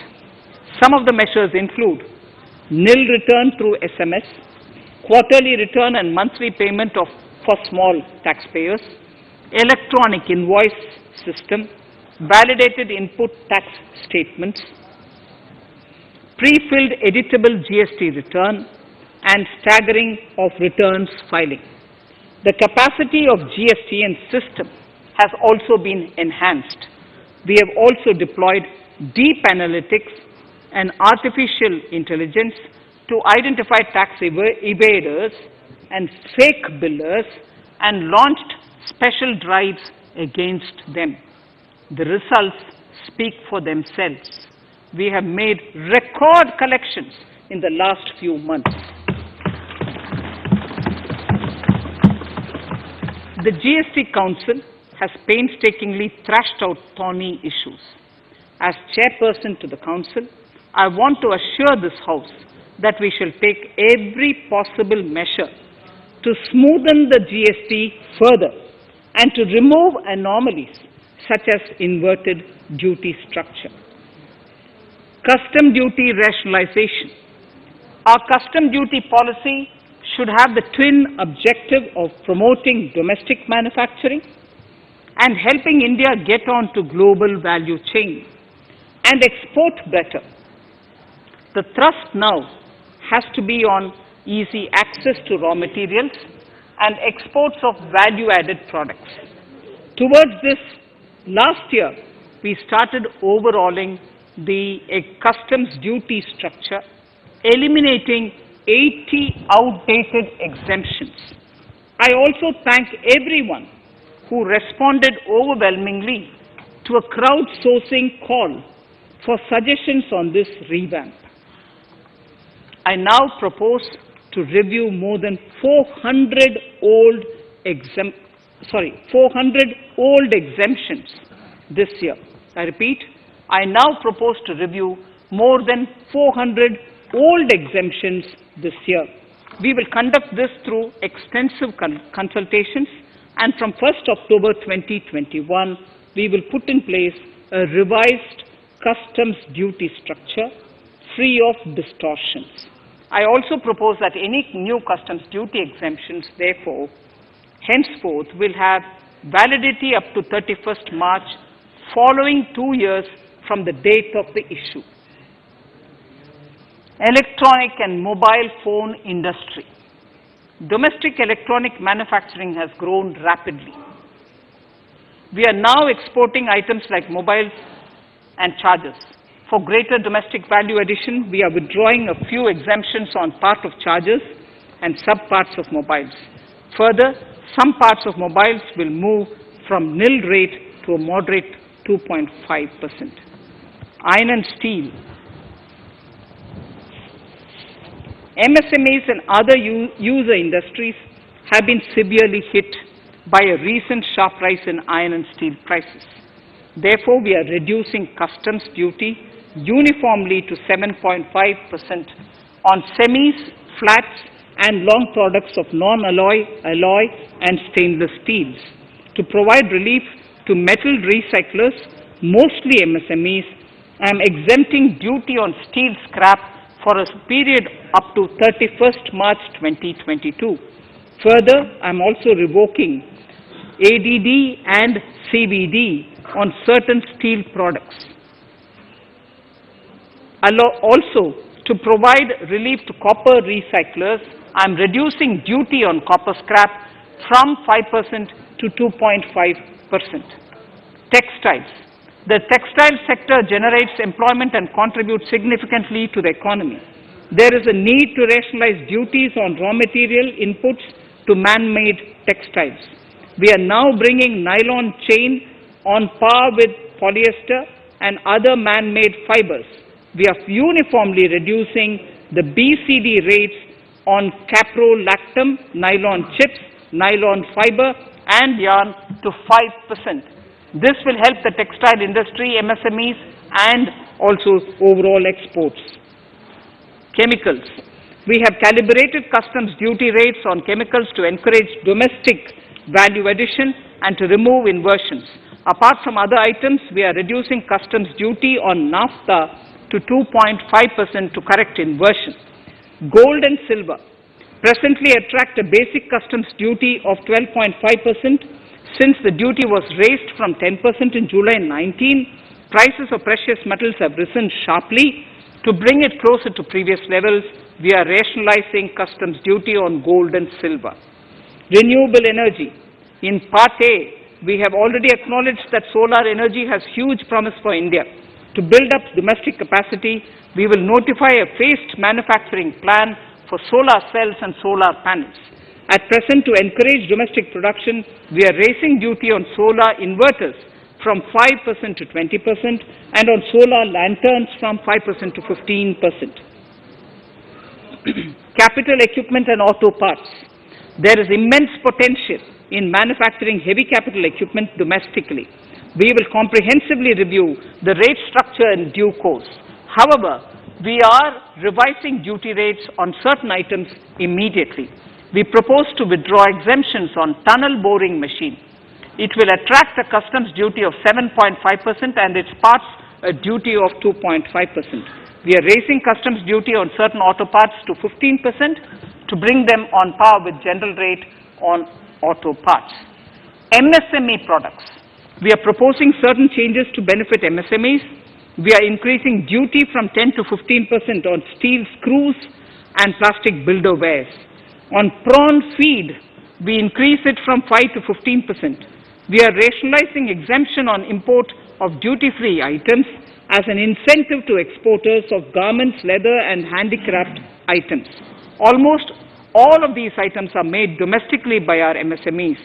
We are withdrawing exemption on imports of certain kinds of leathers as they are domestically produced in good quantity and quality, mostly by MSMEs. We are also raising customs duty on finished synthetic gemstones to encourage domestic processing. Agriculture products to benefit farmers. We are raising customs duty on cotton from nil to 10%, on raw silk and silk yarn from 10 to 15%. We are also withdrawing end-use based concession on denatured ethyl alcohol. Currently, rates are being uniformly calibrated to 15% on items like maize, bran, rice bran, oil cakes, and animal feed additives. There is an immediate need to improve agricultural infrastructure so that we produce more while also conserving and processing agricultural output efficiently. This will ensure enhanced remuneration for our farmers. To earmark resources for this purpose, I propose an agricultural infrastructure and development cess on a small number of items. However, while applying this cess, we have taken care not to put additional burden on consumers on most items. Rationalization of procedures and easing of compliance. For their judicious application, we propose certain changes in the provisioning related to ADD, anti-dumping duty, and CVD, countervailing duty levies. To complete customs investigation, we are prescribing definite timelines. In 2020, we rolled out the Turant Customs Initiative, which brought in faceless, paperless, and contactless customs measures. With effect from September 2020, we have implemented a new procedure for administration of rules of origin. This has helped in putting a check on misuse of FTAs. The specific details of direct and indirect tax changes proposed are listed in the annexure to my speech. Honorable Speaker, sir, with these words, I commend the budget to this august House. Thank you.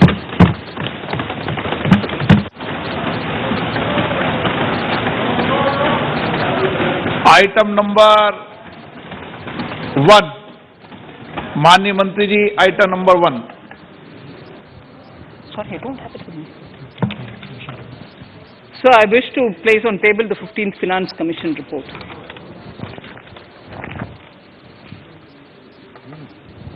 Item number 3, माननीय मंत्री जी।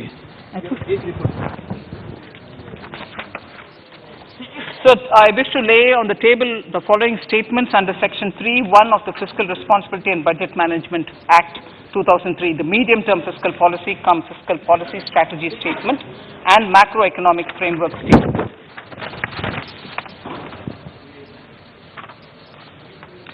Item number 4. So I wish to seek your permission to move for leave to introduce the Finance Bill 2021. प्रश्न ये कि विधेयक को पुनर्स्थापित करने की अनुमति प्रदान की जाए। जो सदस्य इसके पक्ष में हाँ कहें, जो सदस्य इसके विरोध में ना कहें। मेरे विचार में निर्णय हाँ वालों के पक्ष में हुआ, हाँ वालों के पक्ष हुआ। माननीय मंत्री जी विधेयक को पुनर्स्थापित करें। Shri Prahlad Joshi ji. With your permission, I rise to present the 18th report of Business Advisory Committee. माननीय सदस्यगण, माननीय वित्त मंत्री जी के बजट भाषण की प्रतियां प्रकाशक फलक पर उपलब्ध है। सदस्य अपनी प्रति प्रकाशन फलक से प्राप्त कर सकते हैं। माननीय सदस्यगण, जैसा कि आपको समाचार 2 के माध्यम से पहले सूचित किया जा चुका है कि बजट की प्रतियां आपको मेंबर्स पोर्टल के माध्यम से उपलब्ध कराई जा रही है। सभा की कार्रवाई मंगलवार दिनांक 2 फरवरी 2021 को दोपहर 4 बजे तक के लिए स्थगित की जाती है।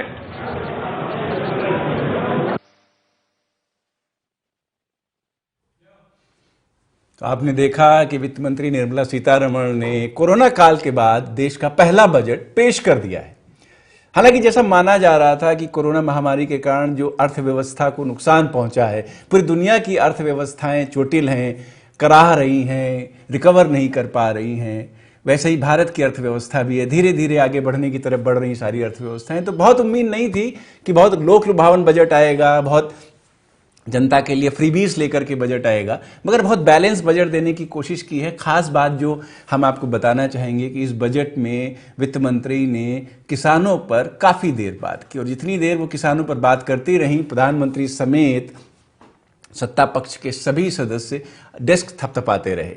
किसानों को लेकर के वित्त मंत्री ने कहा कि किसानों के लिए एक ऑपरेशन ग्रीन स्कीम शुरू की जाएगी, इसमें किसानों के लिए उनकी आय दोगुनी करने के लिए विशेष तौर पर काम किया जाएगा। इसके अलावा एमएसपी पर बहुत डिटेल से बात की वित्त मंत्री ने। उन्होंने कहा कि सरकार प्रतिबद्ध है कि किसानों की आय दोगुनी की जाए और इसके लिए एमएसपी को बढ़ाने पर सरकार पूरी तरीके से कटिबद्ध है। वो पूरी कोशिश में है कि एमएसपी ज्यादा से ज्यादा मिले, कम से कम लागत से 1.5 गुना एमएसपी देने के लिए सरकार वादा कर रही है।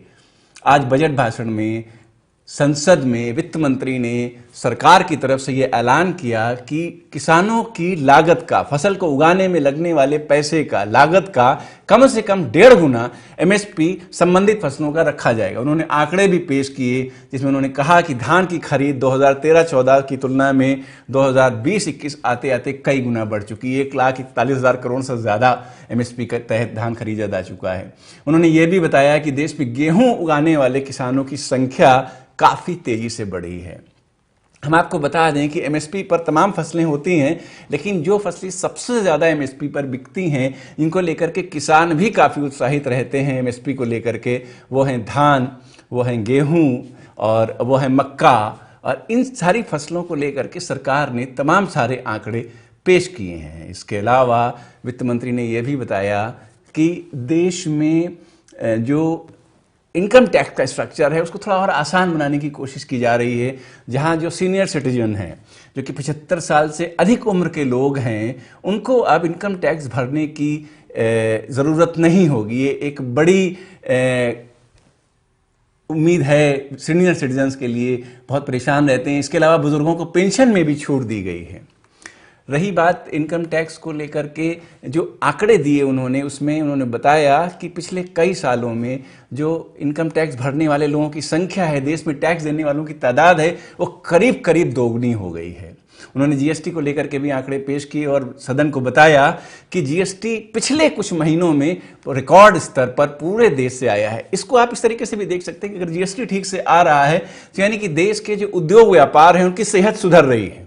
कोरोना काल में जिस तरीके से देश के उद्योग धंधे चौपट हुए थे, जिस तरीके से लॉकडाउन रहा था, जिस तरीके से उद्योगपतियों को, इंडस्ट्रीज को झटका लगा था, जिस तरीके से कामगारों को भी झटका लगा था, उसके बाद से अगर पिछले 1 से 2 महीनों में जीएसटी काफ़ी बेहतर हुई है, जीएसटी कलेक्शन, तो ये बहुत अच्छी बात है, एक अच्छा संकेत है। हालांकि वित्त मंत्री ने ऐसा कुछ नहीं कहा जिससे लगे कि ये एक पॉपुलिस्ट बजट है, जो कि एक बैलेंसिंग बहुत ज़रूरी थी इस बजट में। बजट कोरोना काल के बाद आ रहा है और कोरोना काल ने करीब 6, 7, 8 महीनों से देश के उद्योग धंधों, देश की अर्थव्यवस्था को एक नेगेटिव ग्रोथ की तरफ ढकेल दिया है। हम आपको बताएं कि अभी आईएमएफ ने एक रिपोर्ट जारी की जिसमें कहा गया है कि भारत की अर्थव्यवस्था आने वाले वर्ष में करीब 11.5% तक ग्रो करेगी, जिससे कि माना जा रहा है कि जो देश, दुनिया के अन्य देश हैं, उनकी अर्थव्यवस्थाओं में काफ़ी बेहतर तरीके से ग्रो करेगी। अभी हम -8% के आसपास हैं, तो माइनस से पॉजिटिव में जाएंगे, ये एक अच्छी बात होगी। लेकिन उसके लिए बहुत सारी घोषणाएं जो की गई हैं वित्त मंत्री के द्वारा, वो सही तरीके से लागू हों, सही तरीके से पहुँचें। वित्त मंत्री ने जब अपना भाषण शुरू किया तो उन्होंने भाषण की शुरुआत की कोरोना काल को याद करते हुए। उन्होंने कहा कि अप्रत्याशित वर्ष रहा है 2020 पूरी दुनिया के लिए, और जाहिर तौर पर भारत के लिए भी। कोरोना जैसी महामारी आई जो कि अभी पूरी तरीके से ख़त्म नहीं हुई है। इस महामारी को लेकर सरकार बहुत सचेत रही और शुरुआत से ही बहुत सशक्त तरीके से इस बीमारी को हैंडल किया है। लॉकडाउन समय से लगाया गया। इसके अलावा कोरोना वैक्सीन बहुत समय से डेवलप कराई गई। अब देश में कोरोना वैक्सीनेशन चल रहा है। इसके अलावा देश के करीब 80 करोड़ लोगों को फ्री राशन देने की व्यवस्था की गई, जो कि नवंबर तक रही। फ्री गैस सिलेंडर भी दिए गए, इसके अलावा किसानों के खातों में भी पैसे डाले गए, गरीब लोगों के खातों में भी डायरेक्ट पैसे डाले गए। बहुत सारी सरकारी योजनाएं जो कोरोना काल के दौरान चली, उनका जिक्र वित्त मंत्री ने किया। वित्त मंत्री ने आत्मनिर्भर भारत पर भी बहुत जोर दिया है इस बजट में, जो कि मोदी सरकार का एक बड़ा एजेंडा रहा है। उन्होंने कहा आत्मनिर्भर होना कोई नई बात नहीं है। पुरातन काल के भारत की बात करें तो हम लोग आत्मनिर्भर थे, अब हमें फिर उसी दौर को अपनाने की जरूरत है, आत्मनिर्भर भारत बनाने की जरूरत है, और उसके लिए अलग अलग सेक्टर्स में, अलग अलग उद्योग धंधों में पुश लाने की जरूरत है, और उसके लिए सरकार प्रयासरत है। उन्होंने कहा कि सरकार ने 20 लाख करोड़ से अधिक के पैकेज दिए, 3 पैकेज दिए कोरोना काल के दौरान, और उससे देश के लोगों को काफी राहत मिली। वित्त मंत्री ने जो कोरोना के दौरान स्वास्थ्य कर्मियों, सफाई कर्मियों, पुलिस कर्मियों के अलावा फ्रंट पर काम करने वाले तमाम और लोगों को याद किया और उनका आभार भी प्रकट किया। उन्होंने देश के लोगों का भी आभार प्रकट किया कि इस कठिन समय में पूरे देश ने सरकार का साथ दिया है। तो ये अभी तक बजट के हिसाब से जो निकल करके आया वो हमने आपको बताया है। थोड़ा चुनावी बघार भी लगी बजट में, जिसमें तमिलनाडु, असम, पश्चिम बंगाल, केरल को लेकर के कुछ घोषणा की गई। वहां पर इकोनॉमिक कॉरिडोर बनाने की बात कही गई है। इसके अलावा नेशनल हाईवे प्रोजेक्ट्स लाखों करोड़ के लाए गए हैं।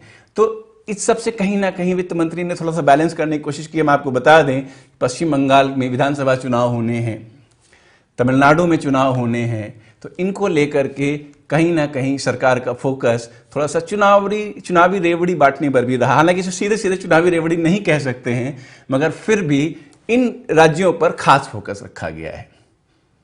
और बात करें अगर बजट की, तो जो विपक्ष है वो बीच बीच में हंगामा करता रहा। बजट की शुरुआत पर ही काफ़ी देर हो हल्ला चलता रहा, खासकर कांग्रेस की बेंचों की तरफ से। राहुल गांधी भी सदन में मौजूद रहे, कांग्रेस के लोकसभा में नेता अधीर रंजन चौधरी भी मौजूद रहे। हालांकि बाद में सब शांत हो गए, लेकिन बीच बीच में आवाज़ें आती रहीं। खासतौर पर जब किसानों को लेकर के वित्त मंत्री ने उनकी आय दोगुनी करने के लिए कहा, तो एक बार फिर विपक्ष से जोरदार हंगामा किया गया।